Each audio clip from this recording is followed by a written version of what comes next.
it's too dark. So the result of if something is too dark is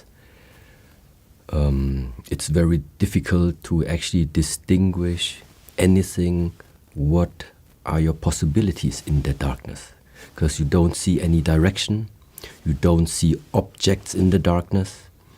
So what therefore the approach is, what therefore I think must be done, is no matter which method you're using, you need to light up that space.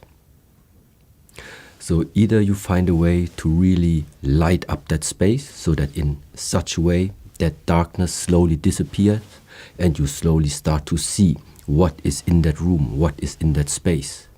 That is the first possibility. Or the second one would be that you are developing yourself and are equipping yourself with some type of skills that gives you better abilities to see in the dark. And that can now mean, to translate this, sometimes when we are talking about seeing, we often relate it to the eyes, of course. Sometimes things are going too fast, so fast that it's not advisable to only rely your actions upon what your eyes are able to perceive. So that's why now we are increasing sensibility and sensitivity in other areas of ourselves, which means the sensitivity of your touch, the sensitivity of realizing noise, the skills to better listen. But listening, this time not meaning listening with the ears, listening while touching and being in contact with the person. That means the sensitivity increases of how you are starting to perceive. And now translating this into the question, how can someone now who finds himself in this type of darkness, so what can he do? And there I can really only say there are a lot of different methods out there, and every door needs one certain key. Sometimes the Shaolin methods are not always the proper ones to just be offered to anyone. Sometimes it just doesn't fit. But the principle behind all of this is, see, this feeling of darkness in the way, this feeling of something is, it's closed to you. So if I right now just replace that word darkness with the term that something is closed, the possibilities are closed because there's nothing to see. You don't know what to do. So what are we doing in the different methods? Now, number one step is open the mind. Open the mind meaning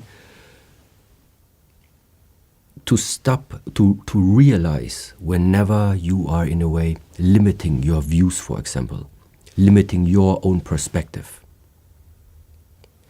And by regularly practicing, every day we take care that we are opening and stay with the open mind.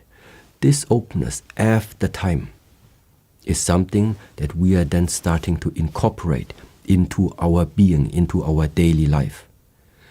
And this is what opens then the doors again. The more open you become, the more you will see once again the possibilities that are out there. And now, practically speaking, what should you do? Increase the level of activity. That is like, if you want to have a one straight answer, if somebody finds himself in a too dark place, increase the amount of activity. Which means spend a lot of time outside while the sun is shining where there are a lot of people. The opposite is you're in a dark place and you stay at home in your four walls.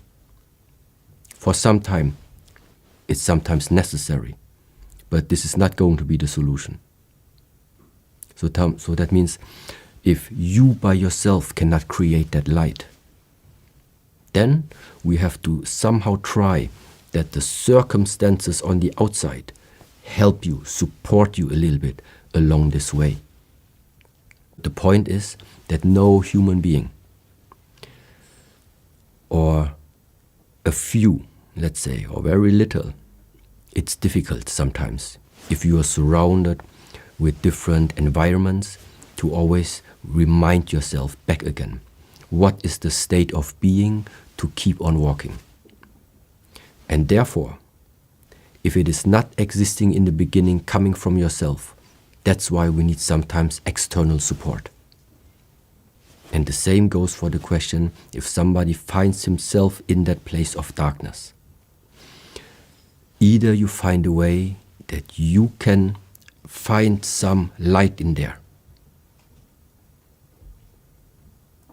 and then make it shine brighter from day to day. Or you need support. And this support at the same time can also mean